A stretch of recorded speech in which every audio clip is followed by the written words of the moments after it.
नमस्कार, मैं खुशी और आप देख रहे हैं ज़करिया 24 न्यूज। आइए नजर डालते हैं इस वक्त की बड़ी खबर पर। मैं आज बहुत ही भारी मन से ये वीडियो बना रहा हूँ और मेरी आप सबसे विनती है कि आप इस वीडियो को पूरा ज़रूर देखें। थोड़ी वीडियो बड़ी हो गई है क्योंकि इसमें जो बात मुझे कहनी थी तो वो ज़रूरी थी जो मैं इसमें बयान कर रहा हूँ। आज मैं 2 दिनों से सोशल मीडिया पे सुन रहा हूँ, पढ़ रहा हूँ कि जौहर यूनिवर्सिटी जो रामपुर में मौजूद है उसको वहाँ की अथॉरिटी ने ऐसा नोटिस दिया है कि यूनिवर्सिटी के अंदर जो 40 इमारतें हैं, बिल्डिंग हैं, उनमें से 38 इमारतें इल्लीगल हैं, उनको तोड़ने का आदेश निकाला है और उनको 15 दिन का नोटिस दिया है कि 15 दिन के अंदर ये बिल्डिंग आप खुद तोड़ दें, नहीं तो प्रशासन इन बिल्डिंग को तोड़ेगा और उसका जो खर्चा आएगा वो भी उनसे वसूल किया जाएगा।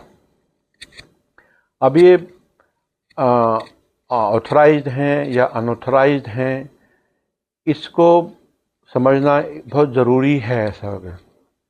और जो लोगों के वीडियोज़ आए हैं उनको देखने के बाद बहुत ही मन भारी होता है और फीलिंग्स ऐसी हो जाती हैं जो मैं आपको बयान नहीं करता हूँ कि आज हमारा देश किस तरफ जा रहा है, किस तरह ये लोग देश को बर्बादी की तरफ लेके जा रहे हैं। ऐसा ये जो यूनिवर्सिटी है कोई आज की तो है नहीं, काफ़ी अरसा हो गया है।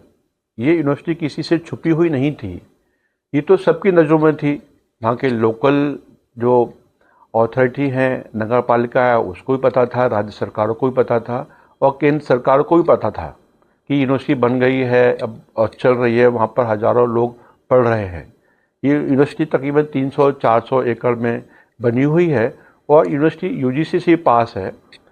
और एक रिपोर्ट आई थी 2026 फरवरी इसी साल में, जिसमें यूजीसी ने कहा था कि देश भर में 32 यूनिवर्सिटियाँ ऐसी हैं जो फर्जी हैं। उस लिस्ट में जौहर यूनिवर्सिटी का कहीं भी नामो निशान नहीं है और इस यूनिवर्सिटी में तकरीबन 3 से 4 हज़ार बच्चे पढ़ रहे हैं। और इस यूनिवर्सिटी के जो टेक्निकल नॉन टेक्निकल स्टाफ है वहाँ पर उसकी भी संख्या काफ़ी बड़ी है। तो मैं राज्य सरकार से ये जानना चाहता हूँ कि आप इन 3-4 हज़ार छात्र छात्राओं के भविष्य से खेल रहे हैं, उनके भविष्य को बर्बाद कर रहे हैं। उनके भविष्य के लिए, भविष्य की शिक्षा के लिए आपने कोई योजना बनाई है? और इतने बड़ी संख्या में इनको कहाँ पर एडमिशन देने वाले हैं? और वहाँ पर जो टेक्निकल या नॉन टेक्निकल स्टाफ है जो वहाँ पर नौकरी करता है, उसको रोज़गार देने की कोई योजनाएं हैं क्या? देश में हज़ार क्या लाखों की तादाद में ऐसी इमारतें हैं जो चाहे वो मुंबई हो, लखनऊ हो, कोलकाता हो, दिल्ली हो, किसी भी हिस्से में ऐसी बहुत तादाद में और बहुत महत्वपूर्ण बिल्डिंगें हैं जिसमें सरकारों के, राज्य सरकारों के और बहुत बड़ी एजेंसियों के दफ्तर भी हैं। तो उनके नक्शे भी पास नहीं मिलेंगे आपको। तो फिर ऐसी क्या ज़रूरत आ पड़ी कि इस यूनिवर्सिटी को तोड़ना पड़ेगा? आज जो हमारे देश का आरएसएस का जो अपने आप को देश का बहुत बड़ा संगठन कहता है, उसका रजिस्ट्रेशन नहीं है। जो उन्होंने जगह जगह अपनी बिल्डिंगें बनाई हैं, मुझे नहीं लगता है कि उनकी बिल्डिंगें भी नक्शे भी पास होंगे। तो ये सरकारें क्यों हमारे देश के छात्रों के भविष्य से खेलना चाहती हैं? क्या सिर्फ राज्य सरकारें चाहती हैं कि हम अपने देश के छात्र छात्राओं को ना पढ़ाएं, उनको अनपढ़ और जाहिल रहने दें, ताकि उनकी जो भी नीतियां हों, चाहे वो देश के विरोध में हों, चाहे समाज के विरोध में हों, ताकि लोग विरोध ना कर सकें और वो अपनी हुकूमतों को, सरकारों को इसी तरह बनाते रहें और हुकूमत करते रहें।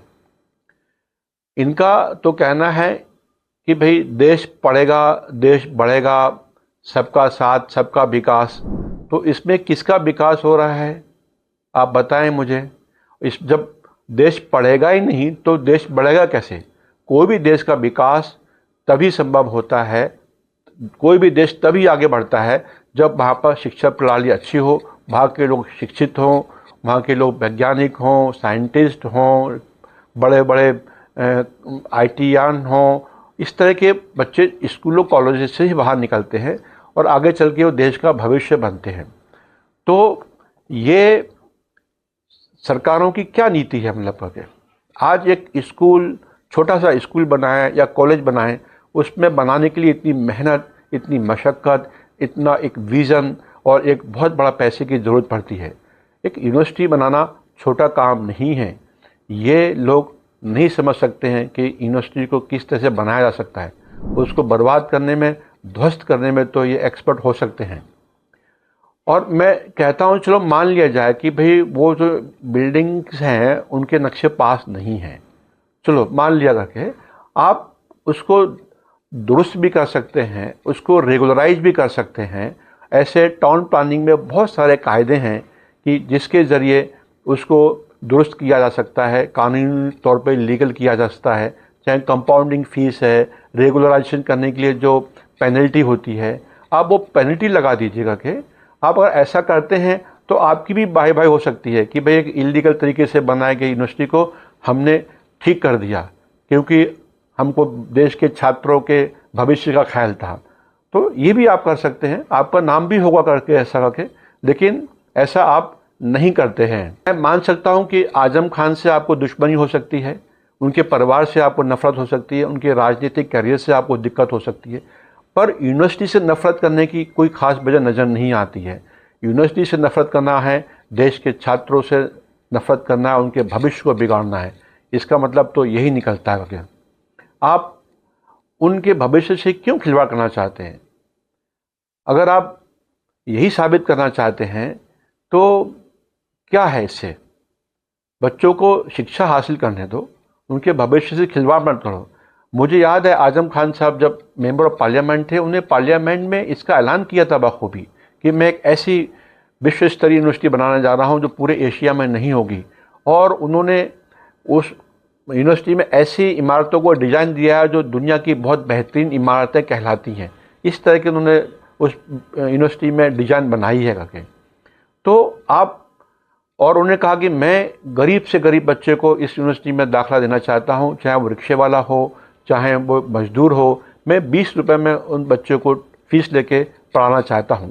इतनी बड़ी बात, एक ऐसा संस्थान जो देश के भविष्य को बनाना चाहता है, आप उसके भविष्य से खिलवाड़ करना चाहते हैं। इसके साथ ही राज्य सरकार लोकल अथॉरिटी को ऐसा कुछ ऑर्डर कर सकती है जिसके ज़रिए उसको रेगुलराइज कर सकती है। और इसके बारे में माननीय मुख्यमंत्री जी खुद निर्णय ले सकते हैं, उनको इसका अधिकार है। मैं उत्तर प्रदेश के मुख्यमंत्री माननीय श्री योगी जी से कहना चाहता हूं, अगर इस यूनिवर्सिटी को लीगल करने के लिए जो भी फीस भरनी पड़े, उस फीस को मैं भरने को तैयार हूं, चाहे वो 1 करोड़ रुपया हो या 10 करोड़ रुपया हो। मैं इस यूनिवर्सिटी को ऐसे बर्बाद होते हुए नहीं देख सकता हूं। मैं भी कई शिक्षा संस्थानों से जुड़ा हुआ हूं, मुझे भी शिक्षा का महत्व पता है। शायद आपको शिक्षा का महत्व नहीं पता है, अगर पता होता तो इस तरह की चीज़ें नहीं करते।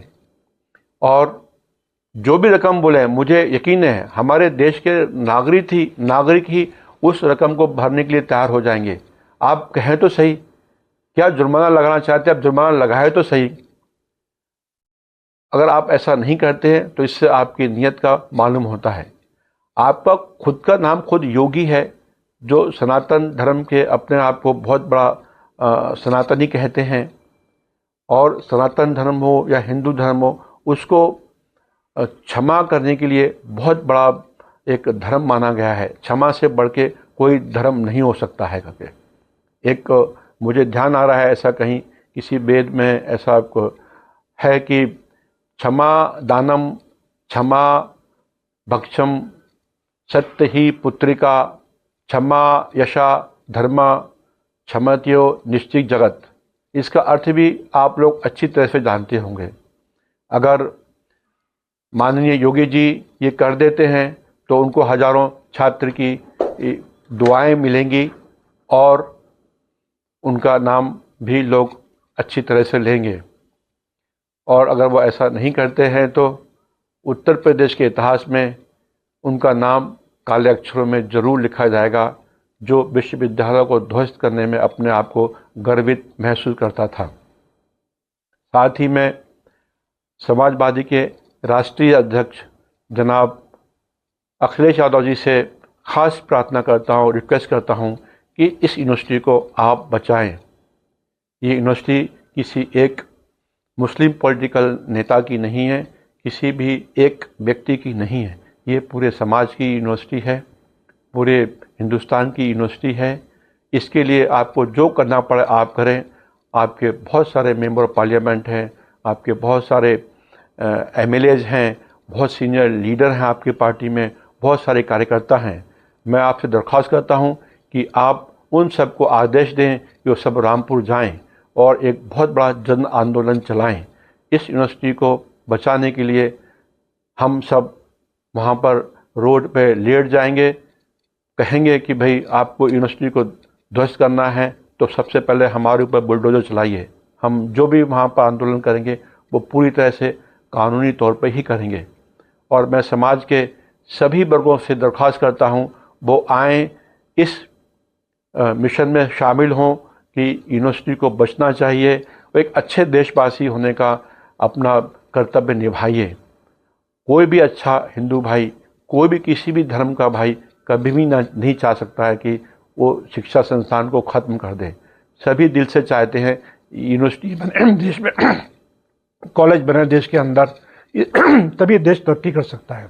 मुझे अच्छे से याद है आजम साहब ने कहीं कहा था कि इस यूनिवर्सिटी को बनाने के लिए सबसे ज़्यादा जो दान दिया है वो हिंदू भाइयों ने दिया है। तो मैं उन तमाम हिंदू भाइयों से अपील करना चाहता हूं, आपने अपनी मेहनत का पैसा इस यूनिवर्सिटी में ये सोचकर दिया होगा कि इसमें छात्र पढ़ेंगे और देश का भविष्य बनेगा। तो उन सभी हिंदू भाइयों से मैं अपील करता हूं वो आगे आएँ और इस यूनिवर्सिटी को बचाएं। ये यूनिवर्सिटी किसी एक की निजी यूनिवर्सिटी नहीं है, ये हमारे देश की एक तरह से धरोहर है, जहाँ पर छात्र पढ़ लिख कर देश के बड़ा नेता बनेगा। कोई साइंटिस्ट बन सकता है, कोई मुख्यमंत्री बन सकता है, इंजीनियर बनेंगे, डॉक्टर बन सकते हैं, पायलट बन सकते हैं और देश का नाम ऊंचा कर सकते हैं। तो आप ऐसा कुछ करने से पहले ही ख़त्म करना चाहते हैं, क्या साबित करना चाहते हैं?